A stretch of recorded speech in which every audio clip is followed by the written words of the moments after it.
벙커원교회 교우 여러분, 밤새 안녕하셨지요?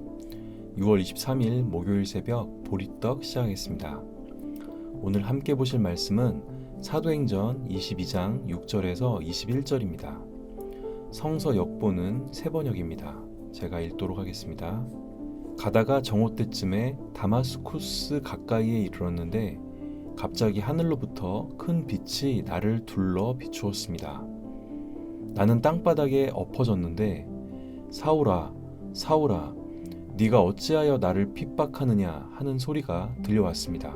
그래서 내가 주님 누구십니까? 하고 물었더니 그는 나에게 대답하시기를 나는 네가 핍박하는 나사렛 예수이다 하셨습니다. 나와 함께 있는 사람들은 그 빛은 보았으나 내게 말씀하시는 분의 음성은 듣지 못하였습니다. 그때 내가 주님 어떻게 하라 하십니까? 하고 말하였더니 주님께서 내게 말씀하셨습니다. 일어나서 다마스쿠스로 가거라. 거기에는 내가 해야 할 모든 일을 누가 말해줄 것이다. 나는 그 빛의 광채 때문에 눈이 멀어서 함께 가던 사람들의 손에 이끌려 다마스쿠스로 갔습니다. 거기에 아나니아라는 사람이 있었습니다. 그는 율법을 따라 사는 경건한 사람으로 거기에 사는 모든 유대 사람에게 칭찬을 받는 사람이었습니다. 그가 나를 찾아와 곁에 서서 형제 사울이여 눈을 뜨시오 하고 나에게 말하였습니다. 그 순간 나는 시력을 회복하여 그를 쳐다보았습니다. 그때 아나니아가 내게 말하였습니다. 우리 조상의 하나님께서 당신을 택하셔서 자신의 뜻을 알게 하시고 그 의로우신 분을 보게 하시고 그분의 입에서 나오는 음성을 듣게 하셨습니다. 당신은 그분을 위하여 모든 사람에게 당신이 보고 들은 것을 증언하는 증인이 될 것입니다. 그러니 이제 망설일 까닭이 어디 있습니까? 일어나 주님의 이름을 불러서 세례를 받고 당신의 죄 씻음을 받으시오. 그 뒤에 내가 예루살렘으로 돌아와서 성전에서 기도하는 가운데 황홀경에 빠져 주님이 내게 말씀하시는 것을 보았습니다. 그는 말씀하시기를 서둘러 예루살렘을 떠나라. 예루살렘 사람들이 나에 관한 내 증언을 받아들이지 않을 것이기 때문이다 하셨습니다. 그래서 내가 말하였습니다.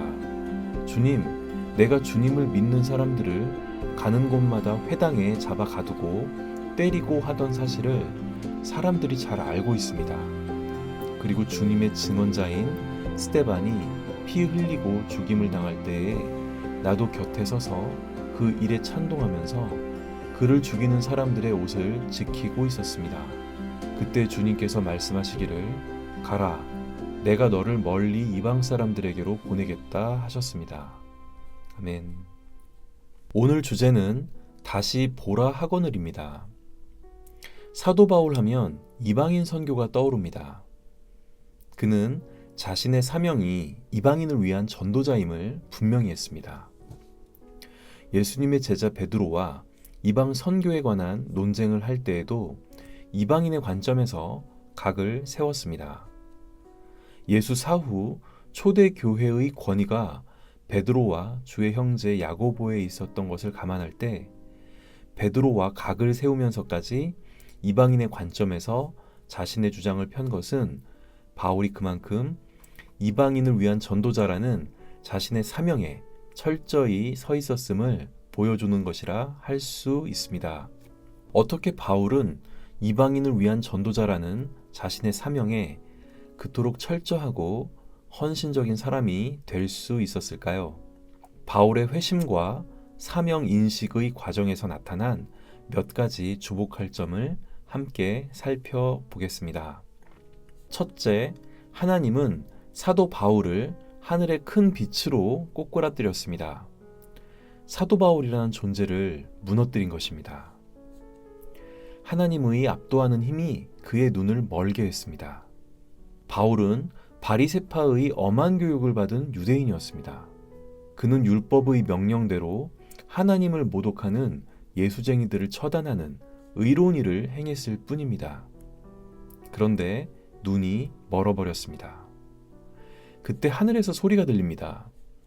사울아, 사울아, 네가 왜 나를 핍박하느냐? 바울이 회심하기 전 이름이 사울인 것은 다들 아시지요? 사울은 묻습니다. 누구십니까? 하늘에서 다시 소리가 들립니다. 나는 네가 핍박하는 나사렛 예수다. 사울은 깨닫습니다. 아, 내가 눈먼 열정으로 하나님이 보내신 그 의로우신 분을 핍박했구나. 그래서 심판을 받아 내 눈이 멀어버렸구나. 둘째, 하나님은 경건한 조력자들을 통해 바울이 다시 볼 수 있게 해주셨습니다. 하나님은 바울의 눈을 멀게 하여 하나님의 압도적인 힘을 경험케 하는 데 그치지 않고 다시 눈을 뜨게 함으로 하나님의 뜻을 알게 하시며 예수 그리스도를 보게 하시고 그 입에서 나오는 음성을 듣게 하셨습니다. 또한 바울이 앞으로 예수를 전하는 증인이 될 것임을 깨닫게 하셨습니다. 바울은 자신의 죄를 참회하고 예수의 이름으로 죄사함의 세례를 받습니다. 셋째, 예수께서는 바울이 원하는 사역이 아닌 전혀 다른 방향의 사역으로 그를 이끄셨습니다. 사도 바울은 원래 예루살렘에 머물면서 유대인들을 전도하는 사역을 하고자 했습니다. 회심 전 그는 바리새파로서 누구보다 철저히 율법을 준수했고 예수를 핍박하는 데에도 앞장섰던 유대인 중에 유대인이었습니다. 그래서 자신이야말로 유대인들에게 신임받는 전도자가 될 수 있다고 생각했던 것 같습니다. 그런데 예수께서는 그들은 네가 나를 위하여 증언하는 말을 듣지 않을 것이라고 하시면서 바울에게 속히 예루살렘을 떠나라는 말씀을 하십니다. 그리고 너를 멀리 이방 사람들에게 보내겠다고 말씀하십니다. 바울은 예수께서 하신 말씀에 순종합니다. 비록 자신의 생각과는 많이 달랐음에도 불구하고 말입니다. 하나님께서 바울을 이방인을 위한 전도자로 세우신 과정을 단순화해 보겠습니다. 첫째, 눈먼 것을 깨닫게 하시고 둘째, 다시 보게 하셨습니다. 그래서 다시 뜬 눈으로 하나님의 뜻을 알게 하시고 예수 그리스도를 보게 하시고 그 입에서 나오는 음성을 듣게 하셨습니다. 그리고 셋째, 바울이 원하는 방향의 사역이 아닌 전혀 다른 방향의 사역으로 그를 이끄셨습니다. 하나님께 쓰임받고자 하는 우리들에게도 이 말씀은 큰 교훈으로 다가옵니다. 우리는 먼저 우리 자신이 눈먼 것을 깨달아야 합니다. 바울과 같이 눈먼 열정으로 살지는 않았는지 되돌아봐야 합니다. 우리가 늘 바라보고 있는 세상의 가치가 헛된 것임을 깨달아야 합니다. 그리고 다시 눈을 떠야 합니다. 그래서 세상의 가치가 아닌 하나님의 가치로 세상을 다시 바라봐야 합니다. 다시 눈을 뜨고 보면 우리 주변에 할 일이 참 많다는 것을 깨닫게 됩니다. 그런데 우리가 하고 싶은 일보다는 하나님이 원하시는 일을 해야 합니다. 하나님이 원하시는 일은 어쩌면 우리에게 익숙한 일이 아닐 가능성이 큽니다. 그 일은 우리가 원하는 일이라기보다는 세상에 더 필요한 일이기 때문입니다. 눈먼 열정에서 깨어나 하나님의 관점, 하나님의 가치로 세상을 바라보고 하나님이 원하시는 일을 해드리는 벙커원 교회 교우님들이 되시기를 소망합니다. 함께 기도하시겠습니다. 하나님, 우리는 참 바쁜 일상을 살아갑니다.